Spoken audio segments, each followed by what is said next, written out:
on that note, we're going to bring in Donald Trump. He is on the phone with us. Good morning to you, Mr. Trump. Good morning. Congratulations. Thank you. That's very exciting. How did it happen? What time? How did it happen? I know how it happened. Yeah, don't answer that.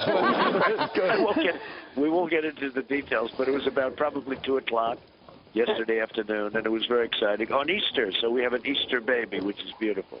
Well, that's fantastic, and it looks like Ivanka's doing great. So probably for the moment, Theodore is your favorite grandchild. We're going to get to the controversy revolving around that in just a moment. Okay. Let's talk about what happened over the weekend, over last week in the Brussels attacks.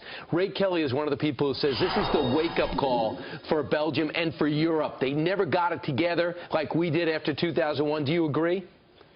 Well, Ray Kelly's a friend of mine. I know him very well, and he's 100% right. And I said about Brussels, if you remember, the New York Times criticized me very, very viciously when I said Brussels is a hellhole, it's waiting to explode, and they ended up doing big articles on it, and then all of a sudden everybody's saying I was right. Brussels is really in deep trouble. They don't know what's going on, and it's look, they have people that never had anything like this. They have people that have absolutely no control over themselves, and it's a real problem. It was a real problem. Yeah, Mr. Trump, they've got clashes on the streets today because the open borders policies of the elites have been have a very different effect on the people. Yet our president, President Obama, in his weekly address over the weekend, declared that we should be open to more refugees as an example of what America represents. We're going to play what he had to say and have you react. Okay.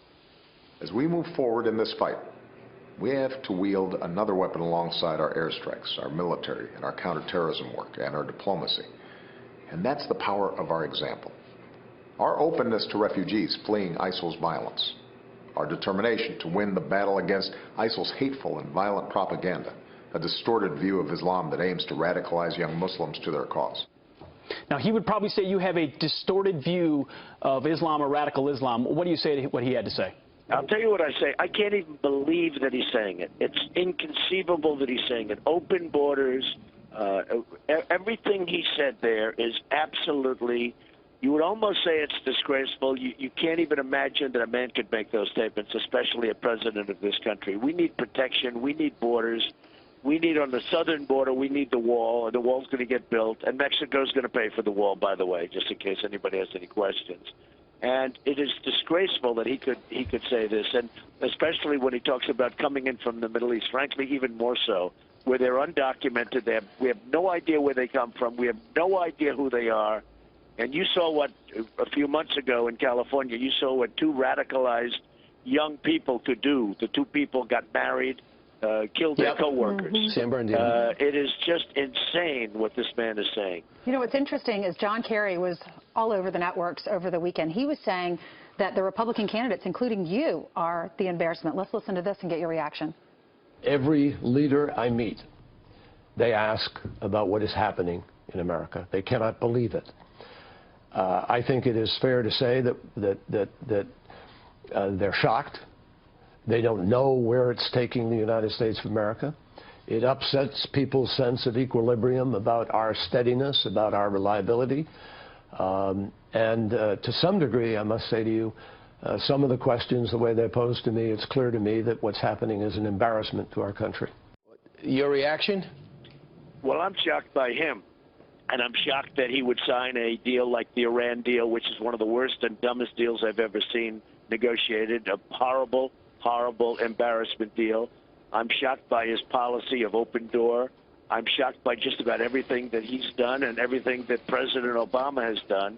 It's leading this country down. We're being taken down. Not only are we making horrible trade deals with almost every country we do business with, I think I could actually say every country we do business with, we're losing our jobs, we're losing everything. But in terms of security, this open door policy is catastrophic, and it's gonna lead. I mean, you talk about downfall. This could lead to the downfall of the greatest nation on earth. Well, you went into an extensive interview with the New York Times with David Sanger.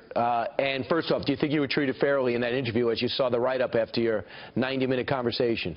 I do think I was treated fairly, and that's very different. My answers were very different from what you've been hearing. My answers are NATO is obsolete.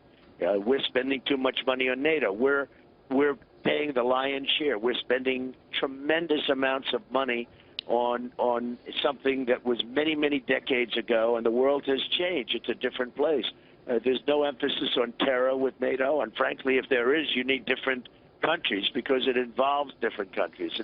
NATO is very obsolete, and it should be readjusted and changed. Right. And frankly, other people should also bear the brunt. Why are we paying for so much? And I just found out that we pay for 72% of all defense costs, and only 5 of the 28 nations pay what they're required to do, and that's 2% of their GDP on defense. And it turns out you're right about that. But in terms of NATO, with the reinvigorated Russian aggression in the area, it's the only thing that keeps these Eastern European nations from being overrun. Brian, I don't mind NATO per se, but it has to be reconstituted. It has to be modernized. You know, we're dealing with NATO from the days of the Soviet Union, which no longer exists. But they want to reconstitute it. We need to either transition into terror or we need something else, because we have to get countries together. You see what happened with Brussels, where they had absolutely no intelligence having to do with people living in their own country. They have no coordination with other countries. There's zero coordination that they had with other countries, and it was ridiculous. I mean, I knew more about Brussels than Brussels knew. I was the one that predicted this was going to happen in Brussels and was criticized by the New York Times for it, and now everybody's saying I was right all over Twitter. So, I mean, you know, we need to modernize NATO, at a minimum modernize it, but certainly we shouldn't be paying for the kind of it. We're paying disproportionately so much, and we're a nation that owes $19 trillion, and we just can't keep doing this. Well, Mr. Trump, obviously Ted Cruz has been a big critic of yours. He called your America First approach isolationism, called it weakness, said ISIS would be dancing in the street. But that's not the only fight that you've had with Senator Cruz. He accused you of planning the National Enquirer smear. You know, a lot of people look at this exchange and they just say why. They say tasteless, you know, below basic human decency to be posting pictures of other people's, unflattering pictures of other people's wives. Were you behind this, and why get into the mud targeting? You see this photo right here, unflattering, of Heidi Cruz. Why? He sent a photo of my wife, a cover shoot for GQ magazine, which was frankly fine, but he sent that out to everybody. He knew about it 100%. He knew about it 100%, just so you understand. He told us he didn't on this couch. He's lying. That's why everybody calls him Lying Ted Cruz. He's a liar. He said he's never talked to that superpower. He sent the photo out. As sure as you're sitting there, he knew about it. Somebody even said he's the one who bought the copyrights from GQ. Now, we'll find out who bought the copyrights from GQ. But he knew about it at a minimum. I just retweeted something. Somebody said I have 15 million people between Facebook and Twitter and all of these different things. Somebody sent me that. I sent it out. And frankly, all I'm doing is counterpunching what he did. He sent that photo out. He knew about it 100%. It was a pact that was very friendly to him. And, you know, let's not be naive, folks. As far as strength, nobody has more strength on the borders than Donald Trump. I have Sheriff Joe Arpaio supporting me. Nobody has the strength that I have on the borders, and nobody has the strength that I have in the military. Ted is actually weak on that. And you're right. My policy is America first. And it'll always be America first. And here's Ted Cruz on his view of the National Enquirer story that says he has 5 mistresses. Look, this story is garbage. It is tabloid smear, and it came from Donald Trump and his henchmen. These are complete, made-up lies. They're garbage. But, you know, it's indicative of just how low Donald Trump will go. He makes up lies and attacks. He has no answers for how to keep America safe for radical Islamic terrorism. So instead, he attacks my wife. He attacks my family. He goes to garbage and sleaze and lies. Is that true? Did you plant the story in the National Enquirer? First of all, I have the ultimate answer as to keeping America safe from radical Islamic terrorism. Far better than him. Far better, and everybody knows it. That's number one. Number two, I had nothing to do with the National Enquirer. I knew nothing about it. I just saw it yesterday for the first time.